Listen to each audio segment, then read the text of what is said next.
সুনামগঞ্জে আমাদের বালু পাথর আমাদের রাষ্ট্রের সম্পদ, জনগণের সম্পদ, সেই সম্পদকে যেভাবে লুটপাট করেছে কিছু সংখ্যক দুষ্কৃতিকারী, তাদের বিরুদ্ধে প্রশাসনকে সোচ্চার হতে হবে। আসন্ন জাতীয় সংসদ নির্বাচনে বিশ্বম্বরপুর ও সুনামগঞ্জ সদর উপজেলা নিয়ে গঠিত সুনামগঞ্জ ৪ সংসদীয় আসন ২২৭ এ বাংলাদেশ জাতীয়তাবাদী দল বিএনপি এর মনোনয়ন প্রত্যাশী মরমী কবি হাসন রাজার প্রপুত্র সুনামগঞ্জ জেলা বিএনপির সাবেক সিনিয়র সহসভাপতি সুনামগঞ্জ সদর উপজেলার বারবার নির্বাচিত তৎকালীন উপজেলা পরিষদ চেয়ারম্যান দেওয়ান জৈনুল জাকিরের উদ্যোগে বিএনপির ৩১ দফার প্রচারণা দলের ভারপ্রাপ্ত চেয়ারম্যান তারেক রহমানের বার্তা তৃণমূলে পৌঁছে দিতে বিশ্বম্বরপুর উপজেলার বিভিন্ন এলাকায় গণসংযোগ করেন দেওয়ান জৈনুল জাকির। শনিবার বিশ্বম্বরপুর উপজেলার সলুকাবাদ ইউনিয়নের চালপন পয়েন্ট থেকে মোটরসাইকেল শোভাযাত্রার মাধ্যমে শুরু হয় এই প্রচারণা। শোভাযাত্রায় বিএনপির নেতাকর্মী ও স্থানীয় জনতা অংশ নেন।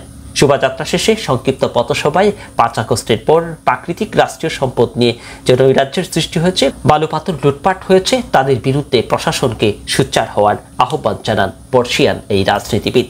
একই সঙ্গে বিএনপির ৩১ দফা কর্মসূচি ও দলের ভারপ্রাপ্ত চেয়ারম্যান তারেক রহমানের রাষ্ট্র কাঠামো সংস্কারের বার্তা সাধারণ মানুষের মাঝে তুলে ধরেন তিনি।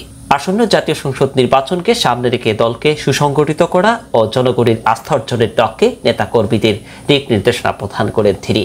এ সময় বিশ্বম্বরপুর উপজেলা বিএনপির আহ্বায়ক রাজু আহমদ, বিএনপি নেতা আবুল হায়াত, সলুকাবাদ ইউনিয়ন বিএনপির আহ্বায়ক আব্দুর রহমান সহ বিভিন্ন পর্যায়ের নেতৃবৃন্দ উপস্থিত ছিলেন। আগামী দিনে বিএনপি এই ৩১ দফা কর্মসূচি বাস্তবায়নের মাধ্যমে বিএনপি রাষ্ট্রের যে অবকাঠামো গত পরিবর্তন, যে সংস্কার, সেই সংস্কারের চেষ্টা করছে, স্বপ্ন দেখছে।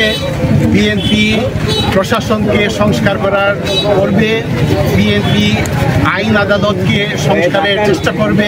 সুনামগঞ্জ সদর এবং বিশ্বম্বরপুর নিয়ে বাংলাদেশ ২২৭, সুনামগঞ্জ ৪ আসন। সুনামগঞ্জ জেলার যে ৫টি সংসদীয় আসন আছে, প্রত্যেকটা সংসদীয় আসনেই বিএনপির প্রতি মানুষের বিপুল আগ্রহ এবং সমর্থন আছে।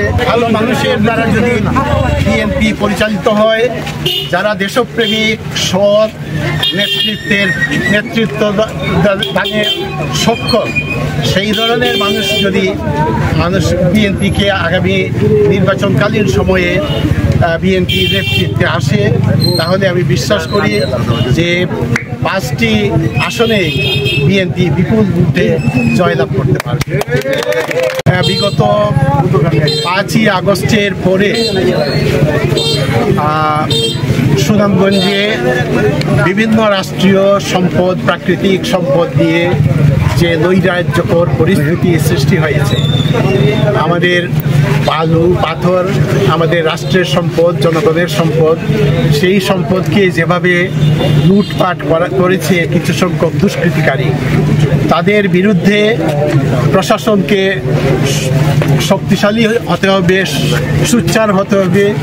এবং আমরা বিএনপির ভিতর থেকেও আমরা চাপ সৃষ্টি করতে আমরা চেষ্টা করছি, যাতে এই ধরনের লুটপাটকারীদের যাতে আশ্রয় প্রশ্রয় না পায়, এবং তার মাধ্যমে আমরা জনগণের আস্থা আরও বিপুলভাবে আমরা অর্জন করতে সক্ষম হব বলে আমি বিশ্বাস করি। এই এলাকার মানুষ অবাধে বালু পাথর আহরণ করে বিক্রি করে যাতে তাদের জীবিকা অর্জন করতে পারে, তাদের সংসার পরিচালনা করতে পারে, তাদের জীবিকার সুষ্ঠু ব্যবস্থা করতে পারে এবং তার মাধ্যমে তাদের পরিবারকে উন্নত করতে পারে, আয় রোজগার বাড়বে, সেই আশ্বাস আমি দিচ্ছি। আমি যদি ভবিষ্যতে যদি আল্লাহ আমাকে সংসদে নির্বাচিত করে, আল্লাহ তাআলার ইচ্ছায় আপনাদের সমর্থনে ইনশাআল্লাহ আমি আপনাদের জন্য কাজ করব, আপনাদেরকে সাথে নিয়ে আমি কাজ করব।